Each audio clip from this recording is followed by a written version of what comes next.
Synthetic గీ ఏంటి? అసలు ఒళ్ళు గగురు పొడుస్తుంది, భయం వేస్తుంది. అసలు ఎక్కడున్నాం మనం? ఇది లడ్డుగా పెడుతున్నారా? ఇది నిజమా? సిబిఐ ఇది వేసిందా? అది కూడా 2014 సంవత్సరం నుంచి 2019 సంవత్సరం నుంచి 24 వరకు జరిగిందని ముఖ్యమంత్రి గారు అంటారు. ఆపోజిషన్లో లేదు, అది జరగలేదు అని, అందులో జంతువుల యొక్క కొవ్వు లేదని సిబిఐ రిపోర్ట్ ఇచ్చింది అంటారు. ఇవన్నీ పరిశీలిస్తే ఇందులో ఇది గీ కాదు అని అంటున్నారు. సింథటిక్ గీ అంట, పాముల ఆయిల్ ద్వారా తయారు చేసినటువంటి సింథటిక్ గీ అంట. ఈ గీని వాడుతున్నారంట.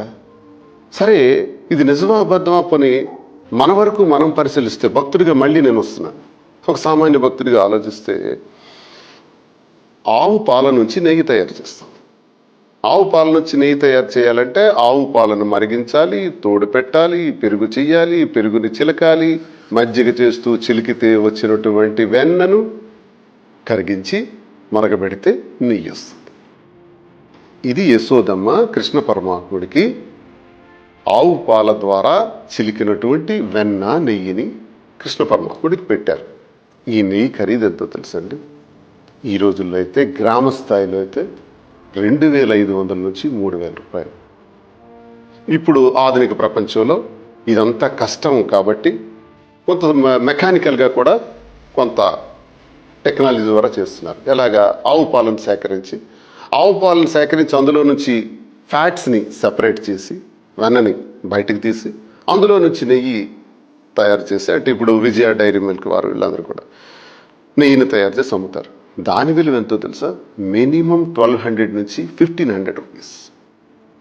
మరి మార్చ్ నెల 2019 సంవత్సరం ఒక టెండరు గవర్నమెంట్ నాటి ప్రభుత్వం ఇచ్చింది.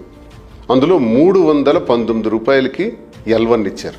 L1 అంటే అర్థం ఏంటంటే, ఎవరైతే తక్కువ రేటుకి నెయ్యి అమ్ముతారో వాళ్ళకి ఆ కాంట్రాక్ట్ ఇవ్వటం. అంటే 319 రూపాయలకి కేజీ నెయ్యి. నమ్మసాధ్యమా? ఇది నిజమా? 319 రూపాయలకి నెయ్యి దొరుకుతుందా? 319 రూపాయలకి నెయ్యి కొనుగోలు చేసి ఒక రోజుకి నెయ్యి ఎంత అవసరం ఉంటుందంటే 15,000 నుంచి 18,000 కేజీల వరకు అవసరం ఉంటుంది. ఈ రకంగా ఈ నెయ్యిని సేకరించి లడ్లు తయారు చేశారంట. ఈ లడ్లలో ఇలాంటి అవశేషాలన్నీ కూడా ఉన్నాయంట. ఒక భక్తుడిగా స్వామివారి వద్దకు వెళ్ళి వారి పాదాలను సందర్శించి ఎంతో భక్తితో తిరిగి వచ్చి ఆ లడ్డూను ఎంతో పవిత్రమైనదిగా స్వీకరిస్తున్న సందర్భంలో ఆ లడ్డూలు ఇవన్నీ ఉన్నాయని తెలిసిన తర్వాత ఎంతో నిష్ఠాగరిష్ఠుడిగా తిరుపతికి వచ్చి దర్శనం చేసుకున్నటువంటి భక్తుడికి ఈ లడ్డూలో నేను జంతువుల కొవ్వు లేకపోతే సింథటిక్ గీతో నేను తింటున్నాను ఈ లడ్డు అన్నది ఎంత బాధను కలిగిస్తుంది, ఎంత మనస్తాపాన్ని కలిగిస్తుంది. ఒక హిందువుగా ఇవన్నీ జరుగుతుంటే చూస్తుంటే ఎంత బాధేస్తుంది. మరి ఇలాంటి సందర్భంలో దీన్ని ఎవరిని అనాలి? ప్రభుత్వాలనా?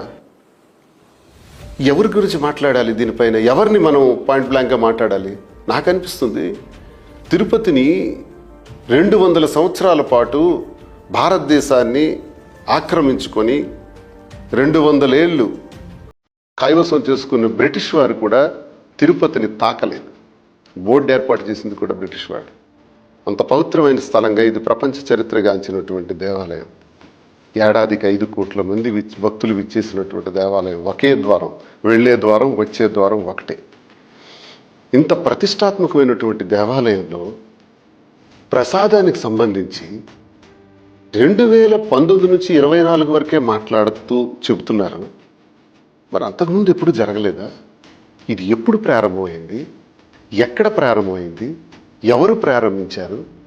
ఏ నాయకుడు, ఏ ప్రభుత్వం వల్ల ఈ దౌర్భాగ్యమైన పరిస్థితులు ప్రారంభమైనాయి? అసలు టీటీడీ ఏం చేస్తుంది? టీటీడీ చైర్మన్లు ఎవరెవరి కాలాల్లో ఇది జరిగింది? జేఈఓ ఏంటి? ఈఓ ఏంటి? వీళ్ళందరూ ఏం చేస్తున్నారు? వీళ్ళు ఎందుకున్నారు? వీళ్ళు అసలు టీటీడీ బోర్డు ఎందుకుంది?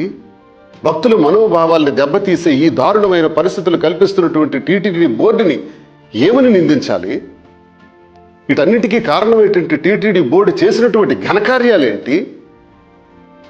నెయ్యిని సమకూర్చుకోలేమా? ఎంత ఘోరం అండి. అసలు ఒక చిన్న డేటా ఒకటి వేసుకోవటం జరిగింది. సుమారు 18 టన్నుల నెయ్యి ప్రతిరోజు కూడా అవసరం ఉంటుంది. అంటే 18 టన్నుల నెయ్యి అంటే 319 రూపాయల లెక్క. అంటే 2019 మార్చి నెలలో ఇచ్చినటువంటి L1 అగ్రిమెంట్ ప్రకారం చూస్తే ఒక 18 టన్నుల నెయ్యి 57 లక్షల రూపాయలు అవుతుంది. 57,42,000 రూపాయలు అవుతుంది. అంటే ఒక రోజుకి. నెలకు 17,22,60,000 అవుతుంది నెలకు. సంవత్సరానికి 206 కోట్లు అవుతుంది. అన్ యావరేజ్ నేను చెప్తుందంతా కూడా యావరేజ్ ఫిగర్స్. అంటే 5 కోట్ల మంది ప్రజలు భక్తులు సందర్శించినటువంటి తిరుపతికి ఏడాదికి రోజుకు 18,000 కేజీల నెయ్యి చొప్పున ఏడాదికి 200 కోట్లు సుమారుగా ఖర్చు పెడుతున్నారు. 200 నుంచి 250 కోట్ల వరకు ఖర్చు పెడుతున్నారు అన్నది ఒక అంచనా. మరి ఇంత ఖర్చు పెట్టిన దానిలో ఇది ఎవరి సొమ్ము? టీటీడీ సంపాదించిన సొమ్మా? ప్రభుత్వ నిధులు ఏమైనా ఇందులో ఉన్నాయా?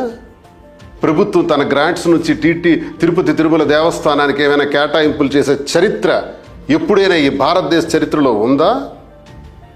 తిరుపతి స్వగతంగా ఆ స్వామివారి ఆశీస్సులతో స్వామివారి నుంచే వస్తున్నటువంటి ఆదాయం ఇది. వెలకట్టలేనటువంటి నిధులు, వెలకట్టలేనటువంటి ధనాగారాలు స్వామివారి చెంతనే ఉన్నాయి. స్వామివారికి వడ్డీ కాసుల వాడికి నేను కూడా ₹1 ఇచ్చి ఆయన వడ్డీని కట్టుకునే దానిలో నేను భాగస్వామిని అవుతాను అని అనుకునేటటువంటి భక్తుడి నుంచి 5 కోట్ల మంది సుమారు సంవత్సరంలో సందర్శిస్తే వచ్చినటువంటి నిధుల ద్వారా, అంటే భక్తుల నుంచి వచ్చినటువంటి విరాళాల లెక్కేసుకున్న లడ్డు కూడా ఉచితంగా ఇవ్వట్లా, లడ్డు కూడా కొనుక్కుని తీసుకున్నటువంటి ద్వారా వచ్చినటువంటి ధనాన్ని కూడా చూసుకున్న తిరుపతి ఏడాదికి 6,000 నుంచి 8,000 కోట్ల రూపాయల బడ్జెట్. అంటే ఒక చిన్న ప్రభుత్వం లాంటిది. 8,000 కోట్ల రూపాయల బడ్జెట్లో భక్తుడు వెంకటేశ్వర స్వామిని చూసిన తర్వాత పొందిన అనుభూతి, లడ్డూని చూసి కూడా పొందుతున్నటువంటి అనుభూతిని ధ్వంసం చేసి, మానసిక ఆందోళనకు గురి చేసి, మనిషిని మానసికంగా భక్తుడిని చంపేసి, ఆఫ్టర్ ఆల్ 200 కోట్ల 250 కోట్లు 319 రూపాయల కోసం నెయ్యికి మీరు కొనుగోలు చేస్తారా? అది సింథటిక్ గీ కొంటారా? టీటీడీ ఏదైతే ఉందో బోర్డు, ఆ బోర్డు సభ్యులు, బోర్డు చైర్మన్లు దీనికి ప్రధాన కారకులు అవుతారు. నేను కూడా ఒకటి అడుగుతున్నాను స్పష్టంగా, ఇది ఎప్పటి నుంచి జరుగుతుంది? 14-19లో జరిగిందా? అంతకుముందు జరిగిందా? 9 నుంచి 14 వరకు రాష్ట్రం విడిపోకముందు జరిగిందా? ఎప్పుడు జరిగింది? ఎప్పటి నుంచి జరుగుతుంది? ఇవన్నీ మనం తేలాం. ఈ లెక్కలన్నీ ఇప్పుడు ఆ భగవంతుడికే తెలుసు, వెంకటేశ్వర స్వామికే తెలుసు.